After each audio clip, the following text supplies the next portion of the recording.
काम चालू आहे। ऊसाच्या गाड्या सकाळी 8 वाजल्यापासून इथं उभे आहे। कॉन्ट्रॅक्टरला 2 वेळा फोन केला, तुम्हाला 5 वाजल्याशिवाय गाडी न्यायच्या नाही। ह्या रस्त्याशिवाय कोणत्याही रस्त्याची गाड्या जात नाही, सगळीच्या तार आहेत, अख्ख्या MSCBच्या तार आहेत, त्याच्यामुळे ह्या रस्त्याशिवाय कुठेही गाड्या जात नाही। त्याला रात्रीचं काम करायचं ते करत नाही, रात्रीचे काम आमदार दिलीप मोहिते यांच्याशी संपर्क केला, त्यावेळेस इथली वाहतूक सुरळीत करण्याचा प्रयत्न चालू आहे। माजी आमदार दिलीप मोहिते यांना संपर्क केल्यानंतर ऊसाच्या गाड्या इथून जाऊ द्या असं त्यांनी नंतर सांगितलं। त्यानंतर ठेकेदाराची यंत्रणा गाड्या काढतो, पण अजूनही गाड्या काढल्या नाही। जवळजवळ 4 तास झाले ऊसाच्या गाड्या एका जागेवर उभ्या आहेत। दुसरा पर्याय नाही, शेतकऱ्यांची 2-3 दिवस अडवणूक होत आहे। गाड्या 7 स्थळीतून आलेल्या भरून सकाळी 8 वाजल्यापासून गाड्या भरून उभ्या आहेत।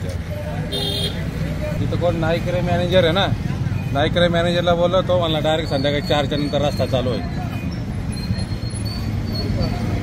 त्याच्यामुळं टोळ्यावाले थांबाय नाही, ते या गटातून दुसऱ्या गटात आम्हाला खेडगट नकोच म्हणतात, तोडण्यासाठी ते दुसऱ्या गटात जायच्या तयारीत आहे। त्यामुळे खेड सातकसळ भागातील ऊस राहण्याची दाट शक्यता आहे।